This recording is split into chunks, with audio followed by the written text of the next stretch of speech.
Hey, Brian Phelps, you ready to go? Wait a minute, is that a bad...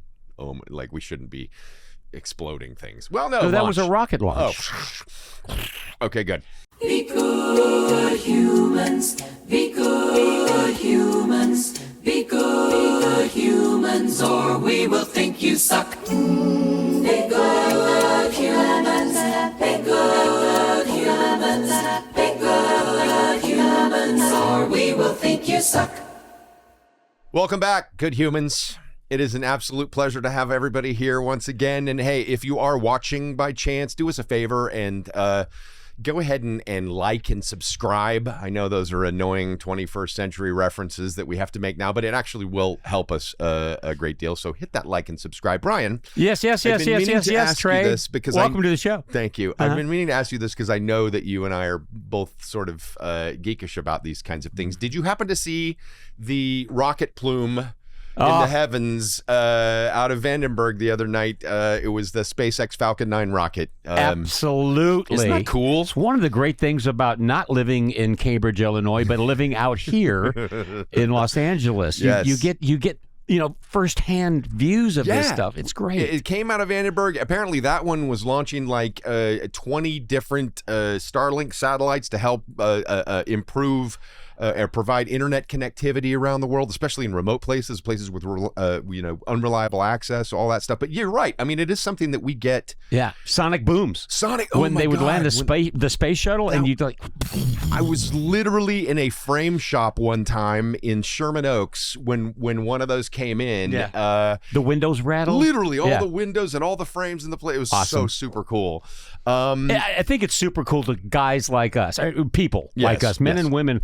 There's millions of them like us, and like there's some that just like, oh yeah, whatever, I'm not really into that. But we very, very much are. Fact, my friend, before you ask me, are you a fan of space travel? Are you a fan of that whole? Yes. I'm just going to tell you right now. Yeah. Because I don't think you knew this. Oh. And you might have to genuflex when I say this. Genuflex. There you go. You are looking.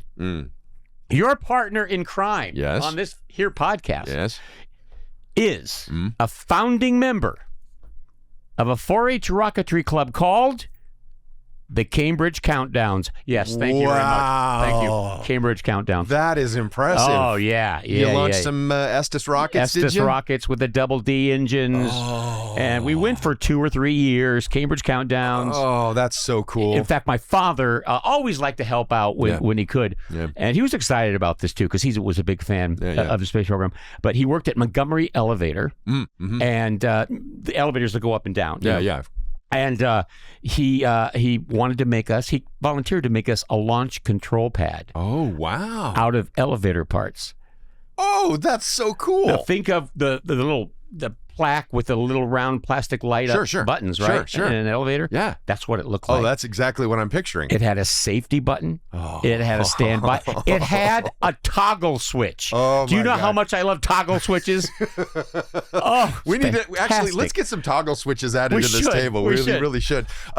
So you kind of always were into that from a young age. Vivid memories, like most of us that were, around in 1969 of sitting there on the floor, my parents behind me, watching the first moon landing. Yeah, that was, when it hit me was just a few years after that when the first lunar rover was out and Colonel. Well, I'm older than you, Trey. Well, no, but I'm not just a few years later. Were you around when the first moon landing happened? I'm a 65 model, so yes, I was around, but barely. But when the lunar rover took off, I just thought that was so cool. And then just a few years ago, I actually got to have lunch with Colonel David Randolph Scott, who was the first guy to drive that rover, which was super cool. And let me just say, because I got a picture and I forgot to have us downloaded, but I have a picture of Buzz Aldrin and I standing outside Spago, of course, in Beverly Hills. Of course you do. And he was on our show a long time ago. Of course, he didn't remember, but there he was in all his glory, man. Yeah, man, nobody like him. Oh yeah, nobody like him in so many ways. Have you got a favorite planet? I used to like Planet Hollywood. The food wasn't that great, but they did have that Captain Crunch chicken finger thing. Yeah, it was really excellent. My favorite planet. Thanks to the fine astronauts and NASA and all the space program, is Earth. because we got to see it Oh, yes. for the very first time in all its glory. The Earthrise photo, Do you have a favorite planet? Saturn, dude. Oh, with the rings. Saturn with the rings. Yeah. I mean, it's probably obvious, but that's my go-to. And then constellation-wise, my grandmother used to take me in Oklahoma City to the Kirkpatrick Planetarium, which is still there, an amazing facility. But, so that's kind of where I also fell in love with space, or just, that idea of exploring it. And there is a constellation. I don't even know if this is the right name. I just learned it as the Summer Triangle. Okay. So it's like Deneb and Vega and Altair, and they make this little triangle that you can usually see in the summer sky, and that's kind of a cool thing. Yeah. I just thought. Okay. Well, speaking of grandparents, my grandfather, who was a wonderful. We've talked about him. He was a wonderful. All my grandparents were, but my grandfather passed away still believing that the moon landing was faked. And look, and not because he was a conspiracy theory whack job, but honestly, in that, he wasn't. Okay. But in that time, from his growing up, and he could not wrap his mind around the fact. I understand that men went from here to there and walked on the moon. He still thought the whole thing was a hoax. No, it's truly extraordinary, and that people devote themselves to those to those. You can see the wires, people. No, not to that. Oh. The people actually devote themselves to getting to the moon. Oh, no. Oh, well, I've got plenty of favorite stories where these programs, Gemini and Mercury, they were inventing things. They would schedule inventions. Yeah. Can you imagine that? Yeah. We're scheduling an invention. This doesn't exist. And we have 3.5 weeks to invent it. But by X date, we have to have it ready. Yeah. It's just such a beautiful, beautiful moment in our time. It really is, but it continues, right? And so, I will never forget, a few years back, I went to a Yale stargazing conference. This was in Tucson, Arizona. Okay. Which was basically at the foot of Kitt Peak, which is one of the National Observatory sites. Nice. And they've got, umpteen different nuclear telescopes up at 14,000 feet on this mountain. Right. And but during the day, we would sit, just a small group of idiots like me, and we would be graced with the presence of these brilliant Yale astrophysicists who would, give a little miniature lecture about some aspect of space or space exploration. And then at night, we would get to go up in mass on a tour bus and then literally put our eye up to the eyepiece of some incredible telescope and look at the Horsehead Nebula or the Helix Nebula, that kind of stuff. Really incredible. And it's actually how my youngest son, Cosmo, got his name. Really? Yes, because on this particular weekend, it was like we were having to decide once and for all, are we going to have a third kid? And literally just standing inside one of these telescopes, just the stars with your naked eye are more than I've ever seen in my life. But what happened by the end of the weekend is, because I was the one dragging my heels, if I'm being honest, I just wasn't sure if we needed to have a third child. Sure. And as most fathers are. But after I'm telling you, drag their heels. Yes, but I'm telling you, a weekend of staring at the stars and looking at the heavens and meeting with these incredible astrophysicists was enough to assure me that whatever I think my problems are here on Earth are just minuscule and tiny. So let's have another kid. Yes, and let's have another kid. Cosmo. And let's name him Cosmo. Now, right? if this weren't at that magnificent place you were in, and say it was at the planetarium, your kid's name probably would be Cannabis. If you've ever been to a Pink Floyd showing of the planetarium, Laserium. Yes. My God! But honestly, what I did learn in that one weekend that stuck with me is just kind of the sheer romance of the space program. True. Just the notion that people will dedicate their entire lives, right, to just learning and dreaming and wondering and searching and building and testing and then pushing the limits of whatever it takes to get us there. Like you said, even if it's like something hasn't been invented yet, we're going to figure it out, is just so inspiring. To me as well. And again, there are those out there that have other concerns and problems and totally understand. But to me, it was a magnificent moment in time, and it continues to be, because I want this to continue. We came out of the cave. We walked over the hill. Yeah. We learned how to fly. Mhm. You know, we're just explorers by human nature. Mhm. So I really, really believe in the space program in whatever form. And this is exactly why you and I, not to mention Grant, our executive producer, who, by the way, has a great Facebook page called Space Reporters, and Sean, like, we're all so geeking out right now. Yes. We are incredibly excited. Because we know who the guests are coming up. That's right. We get... Okay.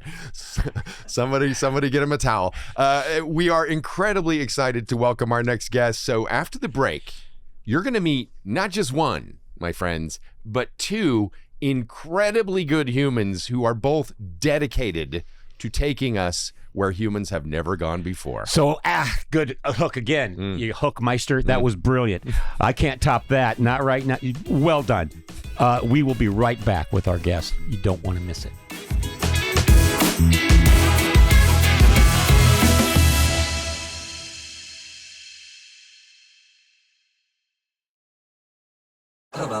Be good humans, be good humans, be good humans, or we will think you suck. All right, good humans. It is quite frankly a humbling privilege to welcome to honor. our show two of the very best humans on this planet, or any other planet for that matter. And much like us, Brian, only a hell of a lot smarter. They also happen to be best friends. Yeah. Yeah, right. So that's cool. So please welcome Julie Zingerman and Colonel James Kelly. Julie Zingerman, yes, let's give it up. Thank you. Julie Zingerman, let me tell you about her first. Ladies first, always. Is a real live, honored, and beloved rocket scientist. And so just know going in, everybody, that for the first and no doubt only time in the history of this show, today's show is actually rocket science. But it's not, and I've interviewed thousands of people on the old show, but it's not too intimidating. No, not at all. Talking to an actual rocket scientist. It is real rocket science, and that is because Julie is a brilliant engineer who is also nice enough to slum it with us, by the way. She builds rockets working in space and power systems at Aerojet Rocketdyne. Did you hear what he said? She builds rockets. I know. Builds them. I know. Doesn't just do the math. No. She's got a tool belt you wouldn't believe. Oh, God. Can you only imagine? Suede one. It's really nice. But among literally like 30 plus years of impressive accomplishments, she was most recently an instrumental part of the team who helped launch the first Boeing Starliner capsule that's Amazing. got astronauts Barry Wilmore and Sunita Williams, who, by the way, is the first female to pilot the test flight of an orbital spacecraft. So Julie is just all kinds of amazing. We're not worthy. And joining us with Julie is her BFF, Colonel James Kelly.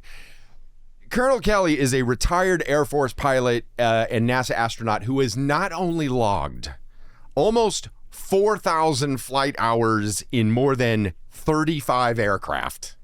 When we talk about our Estes and our, our rubber band airplanes or whatever, it's amazing how many hours he's. But get this, he flew 2 missions on the Space Shuttle Discovery to the International Space Station and has logged more than 641 hours in space. Like real outer space, Brian, not the crap that I fake on TV or that you fake with martinis or whatever. You really should have just stopped the faking thing. It just kind of went awry there.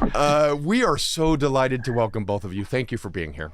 Thank you for having us. It's our honor to have you both. Honestly, the first question we want to ask you seriously is what the hell are you doing here? Do you not have anything better to do? Did you lose a bet? We're being good humans. Part of a lot of what we do is outreach, and it's important. And this is a great resource for that too. We're going to get to the outreach that you do, and we'll just give you a little tease that these guys go to grade schools, a lot of grade schools and high schools, and they give talks about never giving up, believing in the star, and never stop reaching for the stars, and that's just one of the many good human parts about these two. But if we could, Jim, I'm gonna start with you. You say you wanted to be an astronaut since you were 5. So my question is, what was it like when that dream came true and you were selected for the astronaut program? Yeah. Where were you? What was the moment? Was it like, in the NFL where David Baker knocks on your door and tells you you're in the Football Hall of Fame? I mean, is it like, how did they tell you? Yeah. So I had warning that it was going to happen. They're going to give me a phone call. So I was actually at home with my wife and family, and my parents were actually in town. And so I got a phone call, and I actually got it from the guy who called me. Was not the one I expected to call if I made the grade, if I got selected as an astronaut. So it's kind of funny. My whole family could tell the disappointment on my voice because I was talking. Great guy, love him. Met him soon thereafter. But it was supposed to be John Young. I was told from people that if John Young doesn't call you, then you're not in. You're getting the courtesy phone call. And it turned out that at the end of the conversation, it says, "Sir, do you still want to come work for us?" Wow. And my jaw hit the floor. Yeah, absolutely. Absolutely. Well, you were in your 30s by now? Because you've had this Yeah, long just turned 30. tenured history with the Air Force. So you just turned 30. A dream, 25 years old, comes to fruition. Yeah. Congratulations on that. Thank you. I mean, lovely, wonderful, Yeah, it was an incredible exciting. Actually, real question here. How did you guys first meet and become such good pals? That was kind of a sadder story. We met right after Columbia crash in 2003. And it's such a close, tight-knit family that all of us, the contractors and NASA, got together, and we went out in the fields of Texas and recovered everything that we could from both the vehicle and our friends. So we met kind of under tough circumstances. Yeah, definitely. But a obviously great way to bond through that kind of tragedy. Exactly. And look, I mean, neither one of us did well enough in science class to ask you guys, either one of you really, any actual real or detailed questions about what you guys do. But we do want to talk to you a lot about why you do what you do. So Julie, we got a little bit of, we've heard a little bit about Jim from your history, just of like very early on, age 5, being interested the way we were as young boys. Julie, how did you first start looking toward the heavens? What first got you started and fascinated with aerospace? Mine was very different from Vegas's, and Vegas's is call sign. That's everybody out in the astronaut world knows him. So, Vegas. Just to make really? him, just to make him cooler. Just to make him cooler. I didn't think that was possible. Yeah, just to make him cooler. He is Vegas. Vegas. So mine was a lot different path than Vegas, who was dying to get off of planet Earth. I am very happy with planet Earth and love planet Earth. And the whole reason I got into the space industry was because I wanted to make life better here on Earth. So the first project I worked on coming out of college was an idea called an International Space Station. And it was going to be an engineering marvel with 17 international countries working together to make life better here on Earth. Wow. And that's what drove me into the space program. Not only an incredible idea, but a heartwarming idea. Yeah, right? It's a very special thing to have that kind of mindset where you go, oh, I have an idea. This will bring people together, the entire Earth. Yeah. And I can just picture Julie as a kid. Like, you were probably that kid who raised your hand to answer every question in school, I'm guessing, when Brian and I were in the back of the class. And Jim was, or Vegas, I should say now, it was the kind of kid. He was the kind of kid who was literally cooler than every other kid in school. Can you imagine taking like a roll call in 4th grade? Steve Watson, yes, here. Vegas. I'm here, man. Roger, that's exactly. He was always searching for faster. That's right. So, but let me ask you this. I mean, look, as a writer, probably one of the most magical moments for me in the process after I've written something is when you get to walk onto a set and it suddenly becomes real, even though it's fake. But Julie, for you as a scientist, what's it like when you've done all the hard math and the engineering to solve all kinds of complex problems in your head and on a computer, and then what's it like when you suddenly see it all come to life in a very real and powerful way on a launch pad? Can't imagine.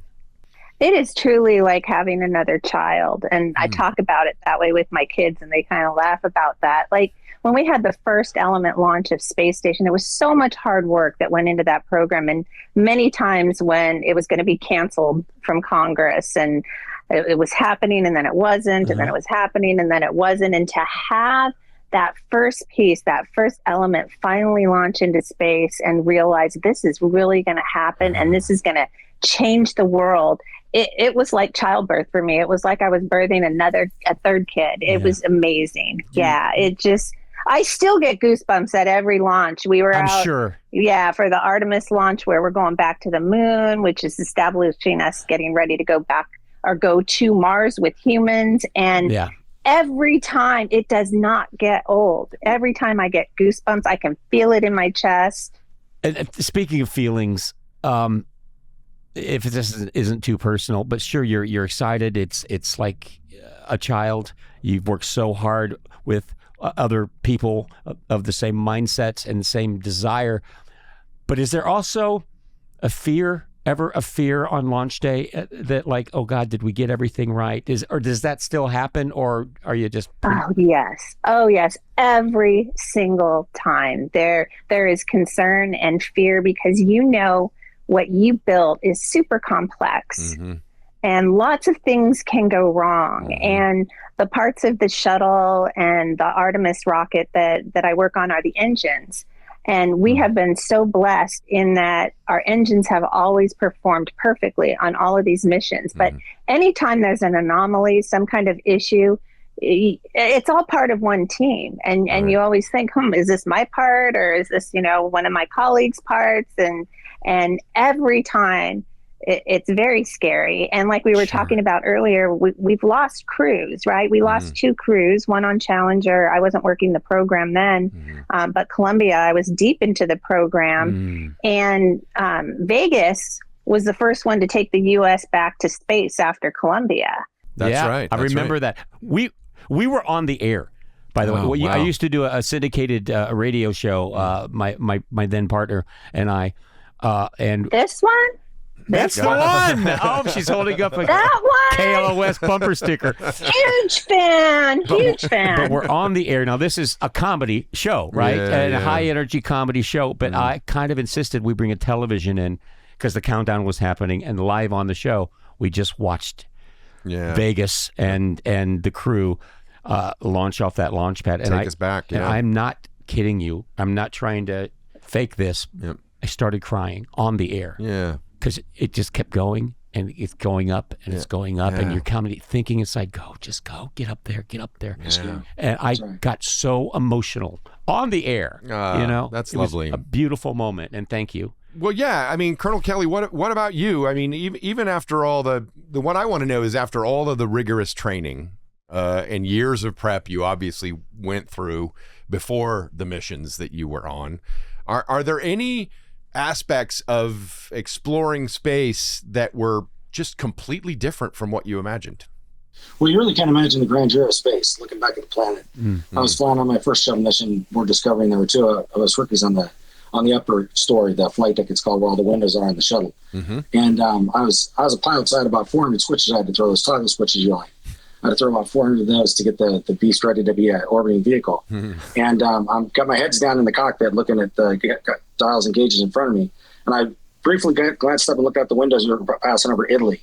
And I looked back down the cockpit, and then I was like, wait. And I stood up and I looked out the front window again. I actually physically reached back and grabbed Paul Richards, who was another rookie with us, grabbed him by the collar of his spacesuit, pulled him to the front window and said, look outside.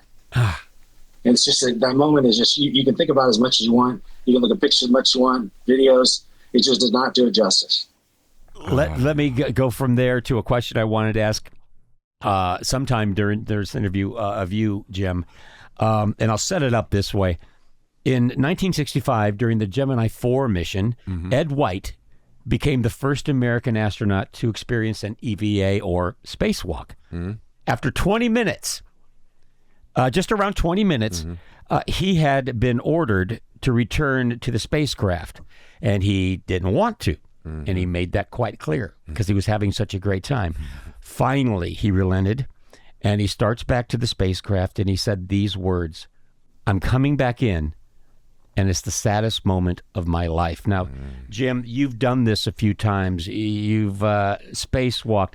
Can you in any way describe what everybody except a handful of people on the face of this earth have experienced?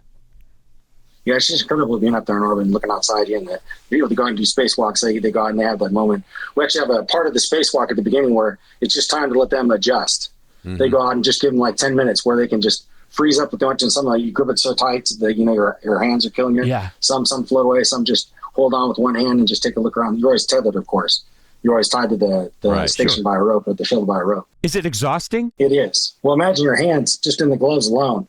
You have to open your hands up against the gloves force. Sure. And so you're doing that constantly all day. And it's really tiring. And fingernails get ripped off and bruising and all kinds of stuff. And just your whole body's tired from being out there. Wow. And then, like, so you mentioned you're taking in that view. You're seeing Italy. You're seeing the Earth down below. Can you see Brian's pool, for example? Were you ever able to see? Can you tell us more about that? That's so fascinating.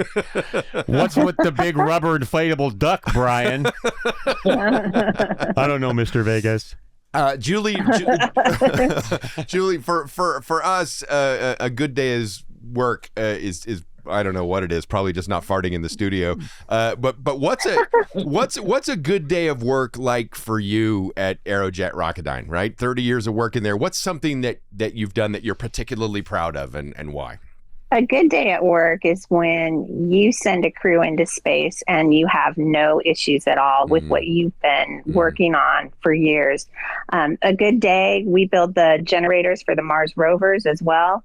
A good day is when that baby lands on Mars and starts boogieing around the planet and bringing home, samples and things for us to learn from. So, another good day is bringing young people in, new hires, new engineers, and seeing their excitement.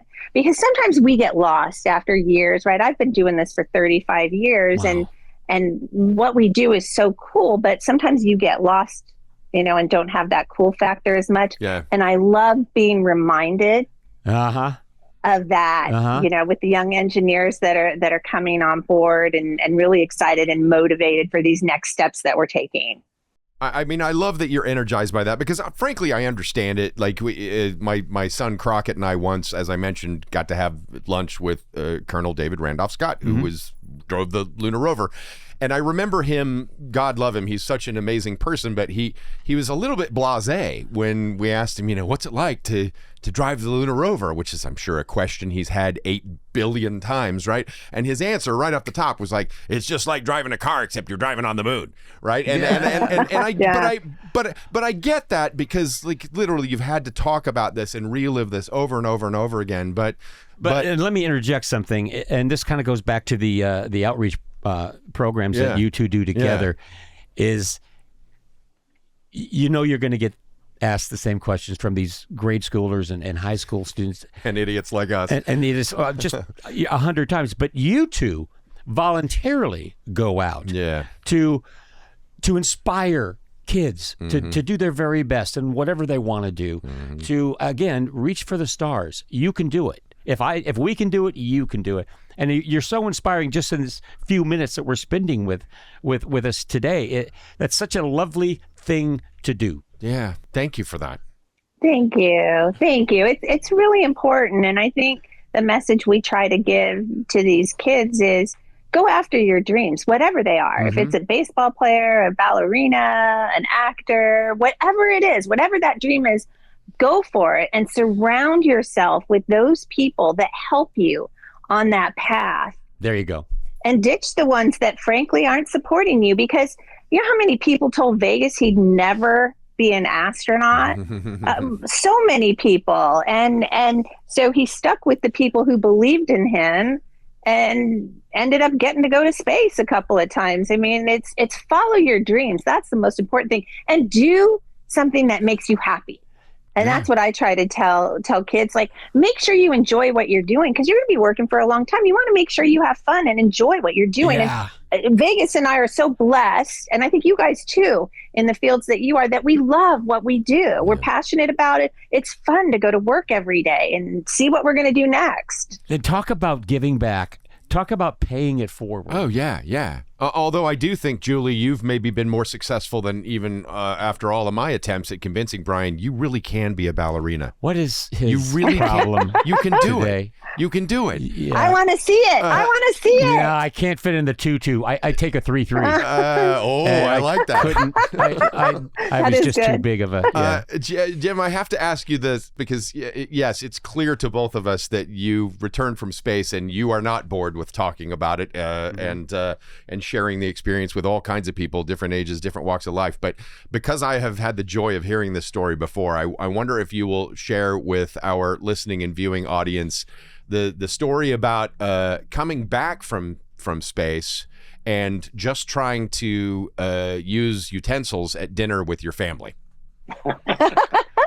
Yeah, so I got back from my first space mission, and you go through a bunch of medical testing when you get back, and luckily you get a shower and get to do all that stuff and all the experience and things that need to be done before you're released into the wild, so to speak. But that first night back, I was with my whole family, and I went out to a Mexican restaurant and having a good meal and all that. About halfway through the conversation, I took my fork and I set it right here. Just let it go right there in the middle of David's face. In the middle of the air. Oh, really? That's what you do in orbit. You just let it go right and come back and start waiting for you. Why did that? The drop, it hit the glass, the plate, the floor, people, and every head in the audience in the restaurant turned around and looked at me. I'm like, God, I'm an astronaut. I dropped my fork. Oh, that is great. It's perfect. Yeah, that's perfect. That's the stuff that we can't fully appreciate or understand, having not had that experience. But I love that so much. Well, listen, I mean, look, your shared passion, you guys, for space exploration is particularly important, I think, in a lot of the other work you do here down on the ground, because you are so committed, obviously, to inspiring young people to follow, if not in your footsteps, to chase after their dreams. In addition to speaking to students and schools all over the country, encouraging people to chase after those dreams, we know that one of those efforts that you guys have been involved in is this new children's museum being developed in Ventura County, right? It's called Kidstream? Yes, Kidstream. Yes. So we are part of their advisory committee, and they plan on opening in 2025. They just got a big grant from Amgen, a pharmaceutical company that's local to the area. And they've already reached out to so many kids. They have kind of temporary facilities that will eventually become their permanent facility. They have a building now that they've secured, but they've already reached out to, 50,000 kids already before even officially opening. And it's just a great way to bring science and technology and even the arts. They call it Kidstream because it includes, reading and art and a good way to reach out to the young people in our community. I know when my kids are older now, I would have loved to have had these hands-on places where you can go and really immerse yourself in science with your young children. And I think it's a really positive thing. Okay. Yeah, talk about good humans, the people that work on that, the board members and the sponsors and the volunteers. They're really out there doing good work for the community to raise the next generation. Wow. Well, that's incredible. Look, when you just talked about this, and you knew about it, I didn't. And I think it's a wonderful, beautiful, I'm so glad it's happening. But my second thought, and I'm not kidding, my second thought was it's going to be pretty creepy for me to go alone without a kid to this museum, because I'm gonna. Just a 65-year-old walking around alone. Yeah, no, I'm literally getting creeped out right now at the table. So but I'm going. I've gone to space camp. I've done all these everywhere in the country you could go. I've gone and I've got to see this. Well, and I'm so glad they're doing it and it's happening. That is exactly right. And if you want more information on that, you should go and visit kidstream.org. You can get all kinds of information there about how you can also join in supporting such a worthy cause. Listen, before we finish up, I know that Julie and Vegas both had to clear things with their respective legal departments and make sure they're not violating any of the terms of their clearance. So did you want, or do you want me to ask them exactly what they know about the alien life forms we're hiding at Area 51? Well, I already know the answer. Oh, you do? Yes. As I said, I've been everywhere, anything connected with space, I've gone. And I have seen things. You've seen things, but again, that's the martinis talking more than anything else, I think. We know that you're both way too busy to be here in the first place, but thank you for taking the time to be here. And we want to give you kind of the last word. If anybody watching or listening has been inspired in some way to explore the heavens as a scientist, as an astronaut, or as both, do you guys have any recommendations for what they should do? I'll let you take that one. Well, I'd say for my part, if you want to become an astronaut, just go to nasa.gov, nasa.gov, and they've got a way to do it. As a matter of fact, we're hiring a new class now. We just started the process, and we've had as many as 18,000 apply before, and we only take about 10. So a lot of getting this job with the blue jacket is luck, but it's really perseverance. And like Julie said, it's holding on to the people that say you can do it and letting go of the people that say you can't. You don't need those. Those are bad humans. You don't need those humans in your life. So hang on to the good humans, and you get anywhere you want to go. Do they have an age limit, an age window for applicants to become an astronaut? You're outside the window. Let me finish. No, you're not, actually. No, he's in the window. Oh, wow. Hey, there's a chance. I'm in the window because I think I'm out of the window for the Heisman Trophy. So I want something. Really. Well, I guess, yeah. Glenn went up. John Glenn was up there, but he kind of was like... William Shatner? Oh, well, that wasn't in your program, but yeah. John Glenn was 77 when he flew the shuttle. Amazing. Yeah, geez. Amazing. Right. Amazing. Oh, and Don Pettit's going up. I think Don's 67. He launches in August here, or September. All right. And Julie, if somebody wants to follow in your footsteps, what would you recommend? I recommend study what you love. We have all kinds of people working in the space industry, financial, marketing, engineers, ops people. I mean, anything that you do, if your passion is space, we will have a spot for you. Really? Well, that's great news. That is super cool. Our passion is space, but rocket scientist. Rocket scientist. No, the closest I got to a rocket scientist is, you remember the water-powered pump-up rocket? That Sure. Yeah. I mean, that's... Oh, yeah. Those were fun. Yeah, right? Okay, good. That's the closest I'll ever get to I'd it. love to show you both because I still have them. My Henry County Fair blue ribbons for my Estes rockets. The building, the construction of my Estes rockets. Now, you have your job where you have to, build a whole spacecraft. Oh, sure. But until you've tried to put a double D Estes, it's really difficult. And the little clips on the wire, it's incredibly detailed work. Yeah, those were fun. My brother used to shoot those off, and my job was to always go find the parachute. Yeah. That was my job because I was the little sister. So go find the parachute. So that's what really inspired you. You're like, enough of that shit. Yes, exactly. I am going to be building the rocket, not shooting after these guys coming down. What you're looking at, these faces, this energy, this excitement is what I'm sure you see in the faces of these outreach programs that you do on whatever age kid. And we are a couple of kids, we admit it. Yeah. But this is what you see, the people that you inspire. And I thank you on behalf of my partner.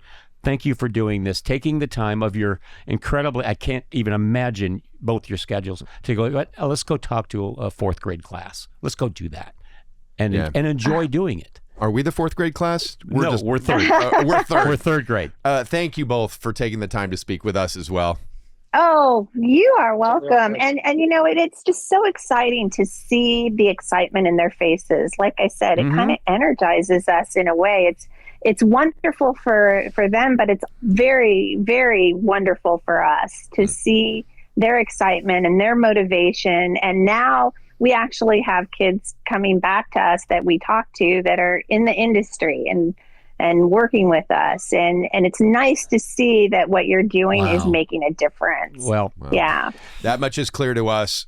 You guys are not the name because good humans is exactly what we want in our jobs. That's what we look for, number one. It's number one characteristic we look for in somebody for either of our jobs is good humans.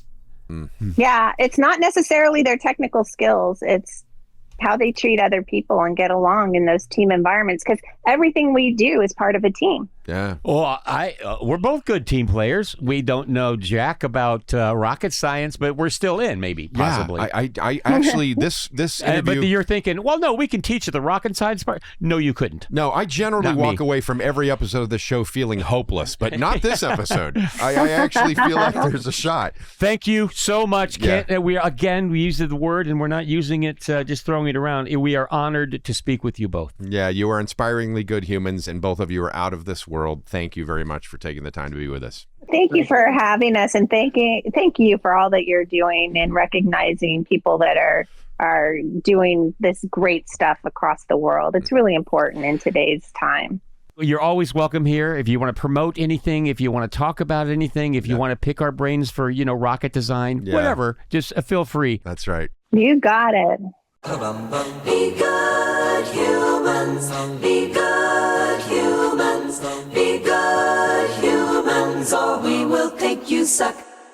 How great was that? I don't know. I don't know how great we were. I know how great no. they are, but We mumbled through the whole thing. I felt like a 10-year-old. I didn't know what to ask. Exactly. Like, they're just too cool. And I tried to touch that point where these are the faces they're seeing in 8 to 14-year-olds. Yes. We were the 8 and 14-year-olds. We still are. And I know not everyone is geeky as we are, but I'm telling you, millions of people love this sort of thing. Favorite movie of all top 5 favorite movie of all time on my list is The Right Stuff. Oh, 100%. It was on the air. I was on the other day.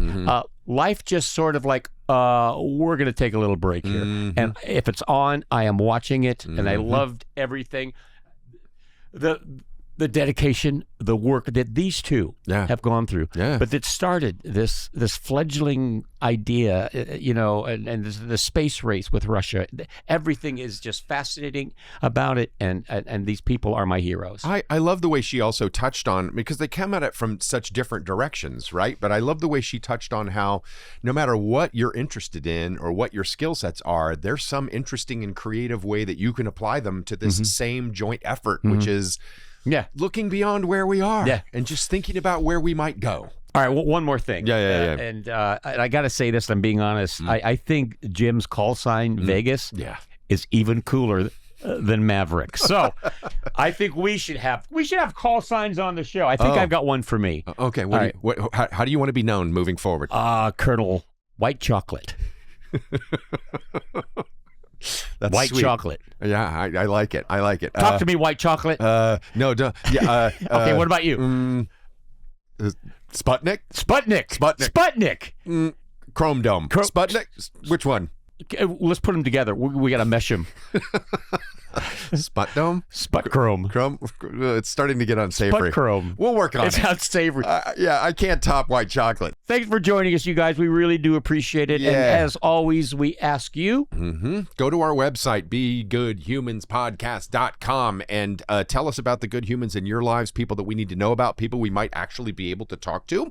In a way that's a little bit more intelligent than the way we handled an astronaut and a rocket scientist, and also give us pointers on... What were they expecting, though? I mean, know. they're not going to get, No, questions they're used to like, it, I hope. What's the diameter of the... I so hope they're used to it. Yeah. But also give us pointers on how to be a good human. That would be great. Follow us on all the socials, Facebook, Instagram, Threads, TikTok, and X. More importantly, spend some time at some point in the next 24 hours after listening to or watching the show.